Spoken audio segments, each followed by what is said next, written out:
स्वागत है आपके खुद के YouTube चैनल पर। मेरा नाम है कुलदीप और मैं यहाँ से लेकर आता हूँ प्रभु के चमत्कार, हंसी मजाक की कहानियाँ और तीसरी शक्ति से रिलेटेड यानी कि भूत प्रेतों की कहानियाँ। तो आज की कहानी है अतुल और राधा जी की। अतुल और राधा जी हस्बैंड वाइफ है और इनका एक बच्चा है, एक लड़का है जिसका नाम है बिट्टू। और ये हैदराबाद की एक बहुत ही पॉश कॉलोनी में रहते हैं, एक बहुत ही वीआईपी एरिया में रहते हैं, जहाँ पर सभी मतलब बहुत ज़्यादा पैसे वाले रहते हैं। इनका खुद का मकान है, बहुत आलीशान मकान है, मतलब 2 मंजिला मकान है इनका। दोनों हस्बैंड वाइफ वर्किंग है, जॉब करते हैं दोनों हस्बैंड वाइफ। लेकिन ये जो है मिडिल क्लास से बस थोड़ा सा ऊपर मानिए, ज़्यादा नहीं। मतलब कुछ भी काम करने से पहले इनको थोड़ा सा सोचना पड़ता है। ये नहीं कि जो भी चाहा वो आ गया। मतलब आर्थिक स्थिति थोड़ी सी तंग है, ज़्यादा अच्छी नहीं है। तो अब इनको ना थोड़ी सी टेंशन रहने लग गई है कि क्या हमें ये घर यहाँ से बेच देना चाहिए और कहीं सस्ती जगह पर, किसी नॉर्मल सी जगह पर मकान ले लेना चाहिए, जिससे कुछ पैसा भी हमारे पास बच जाएगा और आगे जो है हमारा फ्यूचर भी सिक्योर हो जाएगा। तो ये लोग जो है ऐसा इनके दिमाग में चल रहा है। ये एक पार्टी में जाते हैं, एक बार किसी की बर्थडे पार्टी है और वहां पर जो अतुल जी का एक दोस्त है जिसका नाम है रोहित। रोहित से मिलते हैं ये और रोहित को कहते हैं, यार रोहित मैं जो है ना अपना मकान बेचना चाहता हूँ। तो रोहित कहता है, तुम पागल हो गए हो क्या? इतने अच्छे एरिया में मकान जो है किस्मत वालों को मिलता है और तुम अपना इतना अच्छा मकान जो है बेच रहे हो, क्यों? तो वो कहते हैं, यार रोहित तुझे तो पता ही है, दोनों हस्बैंड वाइफ हम जॉब करते हैं, फिर भी मतलब आर्थिक स्थिति जो है इतनी अच्छी नहीं है और आगे बिट्टू का फ्यूचर भी हमें देखना है। तो इसके लिए हम सोच रहे हैं कि मकान को जो है बेच दें। तो इनका जो फ्रेंड है रोहित, वो कहता है कि तुम एक काम क्यों नहीं करते, अपने जो ऊपर वाली मंजिल है उसको किराए पर क्यों नहीं दे देते? तो अतुल कहता है, यार हमारे उस एरिया में किसी ने भी कोई किराएदार नहीं रखा हुआ है, ये थोड़ा सा अच्छा नहीं लगेगा। तो रोहित कहता है, अरे इसमें बुराई ही क्या है, हर कोई तो आजकल किराएदार रखता है, मैंने भी देखो 3-4 किराएदार रखे हुए हैं। तो अतुल कहता है कि भाई कितना किराया आ जाएगा, मतलब अगर हम मान लो किसी किराएदार की सोचते भी हैं तो कितना किराया मिलेगा हमें महीने का? तो जो रोहित ने इन्हें पैसा बताया कि उस एरिया के हिसाब से इतना तो कम से कम होना चाहिए, जो पैसा रोहित ने बताया वो इनकी सैलरी के आसपास ही था, मतलब सैलरी से कुछ ना कुछ ज्यादा ही मानिए आप, मतलब बहुत अच्छा खासा किराया उन्होंने बताया। तो इनके मन में अब आता है विचार कि हमें कोई किराएदार रखना चाहिए और ये रोहित को बोल देते हैं कि ठीक है, तुम जो है कोई किराएदार ढूंढो अच्छा सा। लेकिन रोहित एक सलाह और भी इन्हें देता है कि जब भी कोई किराएदार तुम रखो तो उससे जो है कुछ फॉर्मेलिटीज होती है वो जरूर करवाना, उनका आधार कार्ड, पैन कार्ड, उनका बैकग्राउंड कहाँ से है, क्या करते हैं क्या नहीं करते, मतलब सारी चीजें जो है पूछनी होती है। और अगर तुम चाहो तो मुझे भी बुला लेना वहां पर, क्योंकि मैं काफी टाइम से किराएदार रख रहा हूँ अपने घर पे, मुझे इन चीजों का अच्छा खासा जो है ज्ञान है। तो इन दोनों की बात होती है, पार्टी खत्म होती है और ये दोनों अपना घर के लिए चल पड़ते हैं हस्बैंड वाइफ। और ये जो पार्टी थी ये हैदराबाद से 15-20 किलोमीटर दूर थी कहीं पे। तो जैसे ही ये थोड़ा सा हैदराबाद से बाहर निकले हैं, मतलब उस जगह से सॉरी बाहर निकले हैं, तो इन्हें कोई जो है गाड़ी के सामने से निकलता हुआ ऐसा लगा जैसे कोई अचानक से गाड़ी के सामने से निकला है। और अतुल ने अचानक से ब्रेक लगाए और मतलब दोनों की दिल की धड़कनें एकदम से तेज हो गई हैं। जो राधा है वो भी कहती है इससे अतुल से कि गाड़ी के सामने से कुछ निकला है अचानक से। और रोहित भी कहता है, क्या नाम है, अतुल भी कहता है, सॉरी मैं नाम में कई बार ना कंफ्यूज हो जाता हूँ। तो अतुल भी कहता है राधा को कि हाँ मुझे भी लगा ऐसा कुछ, इसीलिए मैंने इमरजेंसी ब्रेक लगाए हैं। तो अतुल जो है गाड़ी से बाहर निकल कर देखता है, दाएं बाएं आगे पीछे कुछ दिखाई नहीं देता इन्हें। और जैसे ही वापिस ये गाड़ी में बैठता है तो अचानक से कोई इनके डोर को, गाड़ी के डोर को नॉक करता है, खिड़की को नॉक करता है और ये दोनों एकदम से डर जाते हैं। अतुल जैसे ही गाड़ी को खोल के उतरने लगा खिड़की, तो राधा मना कर देती है कि क्यों उतर रहे हो तुम नीचे। जब इन्होंने देखा तो राइट साइड मतलब कंडक्टर साइड जो है एक कपल खड़ा था, मतलब एक लेडीज और एक जेंट्स जो है खड़े हुए थे। तो ये जो है इधर अतुल की साइड आते हैं और इनसे बोलते हैं कि भाई हमारी जो है गाड़ी खराब हो गई, क्या आप हमें लिफ्ट दे सकते हैं। तो राधा जो है ये थोड़ी रिजर्व नेचर की है, मतलब ज्यादा किसी से घुलती मिलती नहीं है, किसी को पसंद नहीं करती ज्यादा किसी से बात करना। जो सिर्फ इनके हैं सिर्फ उन्हीं से ये बात करती है, मतलब जैसे इनके रिलेटिव्स हैं, मतलब लिमिटेड लोगों से ये बातचीत करना पसंद करती है। तो राधा उनको बिठाना नहीं चाह रही थी, फिर भी अतुल जो है वो बोल देते हैं हाँ जी बैठ जाइए आप। तो ये जो है बैठ जाते हैं गाड़ी में और ये चलने लग जाते हैं। बात करते करते जो वो कपल था उनमें से जो जेंट्स है वो कहता है अतुल से कि आप मतलब अतुल के बारे में काफी कुछ पूछने लग जाता है, और अतुल भी जो है इन्हें सारी बातें अपने बारे में अपने घर परिवार के बारे में सभी कुछ बताने लग जाते हैं। जबकि राधा को इन बातों पे गुस्सा आ रहा था।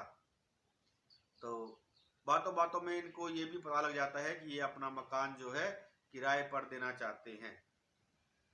अतुल जो है ये बात भी उनको बता देता है। तो वो कपल जो है जो पीछे बैठे हुए हैं वो कहते हैं कि क्या आप हमें किराए पर रख सकते हैं, हमें भी कोई मकान चाहिए किराए पर, क्या आप हमें रख सकते हैं। तो इतने में अभी तक देखिए राधा शांत थी, बिल्कुल चुप थी, लेकिन इतने में ही राधा जो है बीच में बोल पड़ती है कि नहीं जी ऐसा है, मैंने अपने किसी फ्रेंड को बोला हुआ है और वो कल मकान देखने के लिए आ रहे हैं। अब अतुल सोचता है कि अभी तो हमने ये डिसाइड किया है कि हम किराए पर किसी को रखेंगे, इतनी जल्दी इसने किससे बात कर ली। लेकिन कोई बात नहीं, वो बात वहां पर खत्म हो जाती है और ये शहर तक इनको छोड़ देते हैं, हैदराबाद तक, और ये अपने घर पहुंच जाते हैं अतुल और राधा। अब सुबह जो है राधा को ऑफिस जाना है, लेकिन अतुल की जो है छुट्टी है, उस दिन रेस्ट है। राधा ऑफिस चली जाती है, बिट्टू भी अपने स्कूल चला गया है, और इनके घर एक भैया रहते हैं जिनका नाम है गोविंद, जो बचपन से मतलब इन्हीं के घर रहे हैं। हेल्पिंग हैंड बोलिए, मतलब देखिए मैं वो वर्ड जो है ज़्यादा यूज नहीं करता नौकर वगैरह वाला। तो वो जो है इनके घर ही बचपन से ही, मतलब ये मानो कि इन्होंने ही उसको पाला पोसा बड़ा किया है। बचपन से ही वो अतुल और राधा की इनकी सेवा करता है। तो इनकी जो है डोरबेल बजती है और गोविंद जो है दरवाजा खोलता है, अतुल घर पे है। और वही दोनों हस्बैंड वाइफ जो रात में इनके साथ गाड़ी में आए थे, लिफ्ट ली थी जिन्होंने, वही इनके डोर मतलब दरवाजे पर खड़े हैं। एक बड़ी सी गाड़ी लेकर ये लोग आए हुए हैं। अतुल जो है पूछते हैं कि आप लोग यहाँ कैसे। तो उन्होंने बोला कि हम ऐसे ही मतलब आ गए थे, इधर से निकल रहे थे तो सोचा आपसे मिलते हुए निकले, आपसे मिलते हुए चले। अब अतुल कहता है कोई बात नहीं, आप आइए, आए हैं तो आइए बैठिए। बातचीत होने लग जाती है। अतुल जो है इनके लिए चाय वगैरह बनवाता है। फिर ये जो है जो आदमी है जो जेंट्स है वो अतुल से पूछता है कि क्या आप हमें मकान किराए पर देंगे। तो अतुल कहता है देखिए मेरी वाइफ जो है आपको रात को ही मना कर दिया था मेरी वाइफ ने, तो हम मकान जो है आपको नहीं दे सकते। तो वो अतुल को जो है कहते हैं कि आप एक बार मेरी आंखों में तो देखिए, मेरी तरफ देखिए एक बार और फिर बताइए। तो जैसे ही अतुल ने इसकी आंखों में देखा, मतलब मुश्किल से 3-4 सेकंड, 3-4 सेकंड में ही जब उन्होंने आंखों में देखा और उन्होंने फिर से पूछा क्या आप मकान हमें किराए के लिए देंगे, तो अतुल कहता हाँ हाँ बिल्कुल बिल्कुल, चलिए मैं आपको मकान दिखा देता हूँ। अब इन सब बातों को जो है कौन सुन रहा था अंदर, गोविंद किचन में जो चाय बना रहा था, गोविंद वो सुन रहा था। गोविंद जो है वो अतुल को बुलाता है कि बड़े भैया एक बार साइड में आइए आप, और उन्हें जो है साइड में लेकर जाता है और कहता है कि आप ये क्या कर रहे हैं, आप इनको क्यों अपना मकान किराए पर दे रहे हैं, दीदी को पसंद नहीं, आपको पता तो है। तो अतुल कहता है मैंने कब हाँ बोला है इनको। तो अतुल जो है गोविंद कहता है अभी तो आपने हाँ बोला है। गोविंद कहता है कि ये जो है मेरे को ठीक नहीं लग रहे हैं, इनको जो है घर से चलता करिए और इन्हें आप किराए पर मत रखिए यहाँ पर। गोविंद कहता है ठीक है मैं अभी मना कर देता हूँ। ये जो है अतुल कहता है कि मैं फिर से उनसे बात करता हूँ और अभी जाकर मना कर देता हूँ। जैसे अतुल वहां जाता है और जब उनके पास बैठता है उनके चेहरे की तरफ देखता है तो फिर से उनकी हाँ में हाँ करने लग जाता है। और इतने में जो बिट्टू भी स्कूल से आ जाता है। तो अतुल जो है बिट्टू का इंट्रोडक्शन उनसे करवाता है कि ये अंकल आंटी जो हैं ये अपने यहाँ पर किराए पर रहेंगे। बिट्टू भी ने नमस्ते बोलता है। वो बिट्टू से पूछते हैं वो लोग बेटा क्या करते हो, कौन सी क्लास में पढ़ते हो। बिट्टू बताता है कि मैं जो है +2 में पढ़ता हूँ, मतलब 12वीं कक्षा में पढ़ता हूँ। और बिट्टू की एक चीज बताता हूँ आपको, बहुत ही इंटेलिजेंट है ये, अपने स्कूल का टॉपर रहा है आज तक। तो ये जो आंटी हैं वो अपने बैग में से उन्हें एक मतलब टेडी बियर से टाइप का जो है गुड्डा सा निकाल कर देती हैं। बिट्टू जो है थोड़ा सा मतलब मुंहफट सा लड़का है, वो मना कर देता है कि मुझे गिफ्ट वगैरह पसंद नहीं है। तो वो आंटी कहती हैं, अरे बेटा हम पहली बार आपके पास घर पे आए हैं और ये गिफ्ट हम आपके लिए लेकर आए हैं, अगर आप नहीं लेंगे तो हमें अच्छा नहीं लगेगा। तो बिट्टू कोई नहीं उसको पकड़ लेता अपने हाथ में, और वो बहुत, गोविंद देखिए उन सब चीजों पर नजर रखे हुए है। वो बहुत गंदी सी शक्ल का एक टेडी बियर सा गुड्डा सा था, और गोविंद वहां पर उनसे पूछ भी लेता है कि ऐसा क्यों है।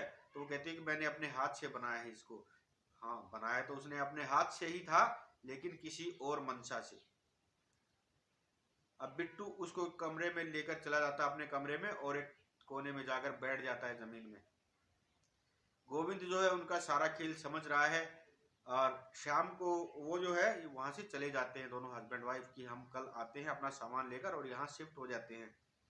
अब शाम को जब राधा आती है और देखती है घर का माहौल, बिट्टू जो अपने रूम में कोने में बैठा हुआ जमीन पर, वहीं की वहीं जहां पर उस टाइम बैठा था, और सिर्फ उसकी तरफ देखे जा रहा है।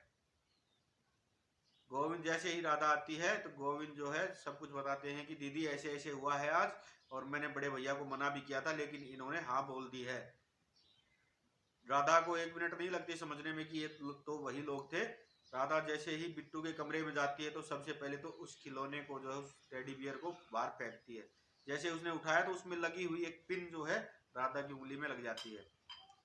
राधा उसे ड्राइंग रूम में लाकर जमीन पर ऐसे पटक के मारती है कि अच्छा अब ये चल रहा है मेरे घर में, क्या है ये सब, जब मैंने मना कर दिया था कि हम नहीं रखेंगे इन लोगों को किराए पर, फिर आपने क्यों हाँ बोली। तो अतुल कहता है कि मैंने हाँ नहीं बोली है। इतने में इनकी डोरबेल फिर से बजती है, और वो लोग फिर से यहाँ पर आए हुए हैं क्योंकि उन लोगों को राधा से मिलना था।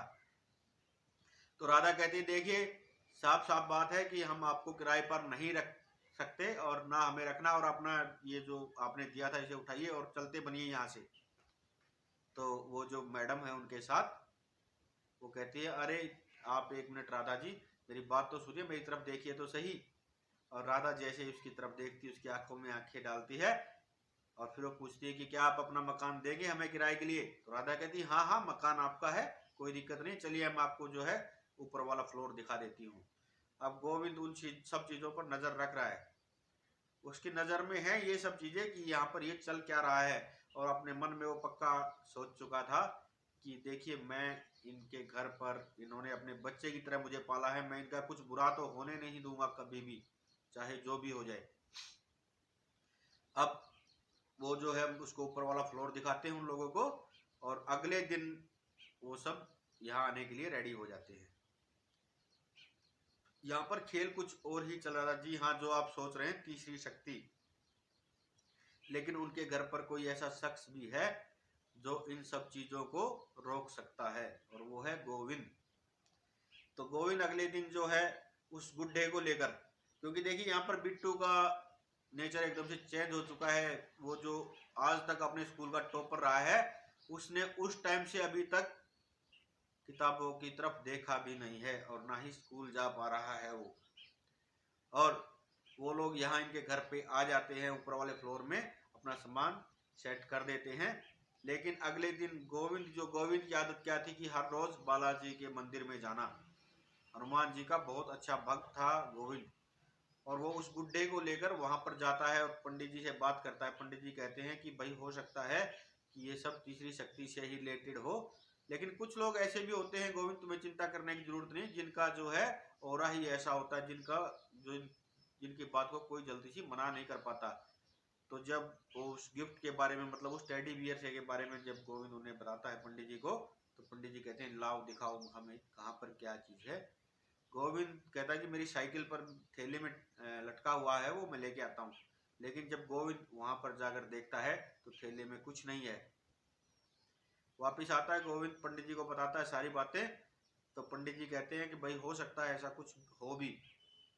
तो वो कहता है कि पंडित जी मैं इन सब चीजों को कैसे रोक सकता हूँ, आप मुझे बताएंगे। तो पंडित जी कहते हैं कि भाई बालाजी का तो नाम ही बहुत है, आप हनुमान चालीसा का पाठ कीजिए, हनुमान अष्टक का पाठ कीजिए, ये सब चीजें जो है कंट्रोल हो जाती हैं। अब रात का समय है, मतलब इनके ऊपर वाले फ्लोर से जोर जोर से रोने की आवाज आ रही है, और आवाज सिर्फ इन्हीं के घर में सुनाई दे रही है। बाहर जो पड़ोसी है, किराएदार हैं, मतलब जो भी मकान मालिक हैं या सिक्योरिटी गार्ड हैं, उनको किसी को, इनके घर से बाहर किसी को आवाज सुनाई नहीं दे रही। आवाज सिर्फ किसको सुनाई दे रही है? बिट्टू तो ऑलरेडी उनके बस में था, क्योंकि बिट्टू के पास वो जो खिलौना था उसकी वजह से। और अतुल और राधा, और तीसरा इंसान है गोविंद, जिसको वो रोने की आवाजें सुनाई दे रही थी। तो गोविंद कहता है कि बड़े भैया, मैंने आपको बताया था ना कि ये लोग ठीक नहीं है, देखिए ये इन्होंने खेल चालू कर दिया है यहाँ पर, और अगर यही रहा, आप लोगों ने इनको नहीं निकाला, तो कुछ दिन बाद आप कहीं किराए पर रहोगे और ये इस मकान के मालिक होंगे। तो अतुल कहता है कि गोविंद, अब हमें क्या करना चाहिए? तो गोविंद कहता है कि भैया आप कुछ नहीं कर पाओगे, मैं करूंगा जो कुछ करूंगा। गोविंद सीधा ऊपर जाता है और उन लोगों को जो है चैलेंज कर देता है कि तुम मेरा बिगाड़ो जो कुछ बिगाड़ना है, और ये बोलकर नीचे आ जाता है। इनके जो ऊपर जाने के लिए दो दरवाजे, एक तो सीधा जो है मतलब जो सीढ़ियों से बाहर की बाहर ऊपर जाता है, और एक इनके जो ड्राइंग रूम से ऊपर की तरफ जाता है। तो ड्राइंग रूम वाला जो दरवाजा था उस पर जालियां लगी हैं, और ये दोनों जो है नीचे आ जाते हैं। रात के 1:30 बजे का टाइम है, सभी डरे हुए हैं, तीनों के तीनों, अतुल, राधा और गोविंद। तो खैर डरा नहीं है, हल्का फुल्का डर तो हो उसके दिल में, लेकिन डर किसके लिए है? कि कभी ये जो है इन कुछ बुरा ना कर दे, अतुल, राधा और बिट्टू का।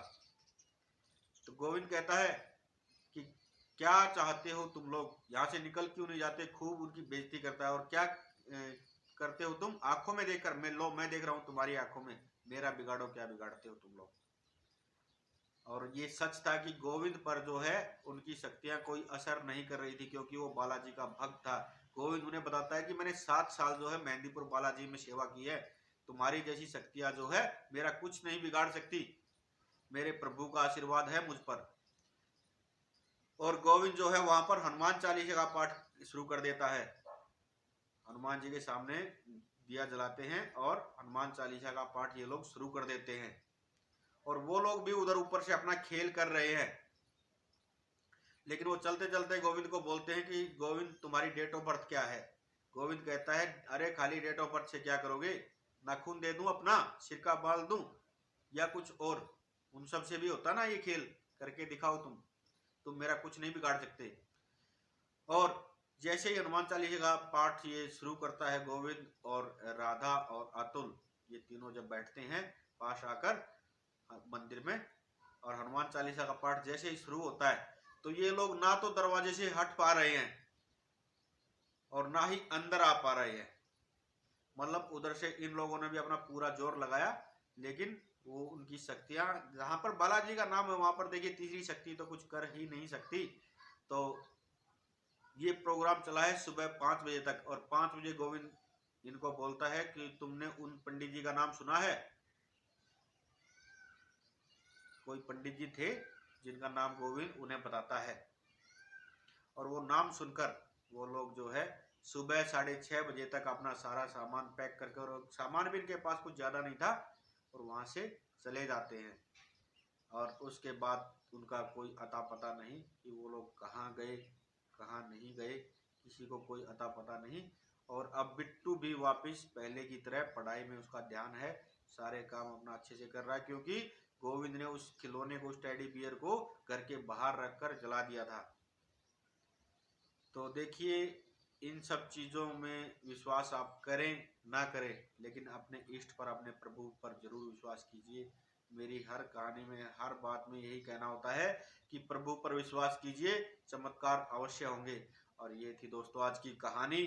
उम्मीद करता हूँ आपको पसंद आई होगी। अगर पसंद आई हो तो लाइक करना, शेयर करना और कमेंट में लिखना जय वीर बालाजी। और अगर चैनल पर नए हो तो प्लीज सब्सक्राइब करना दोस्तों, मुझे आप लोगों की सपोर्ट की बहुत जरूरत है। हर हर महादेव, जय श्री श्याम।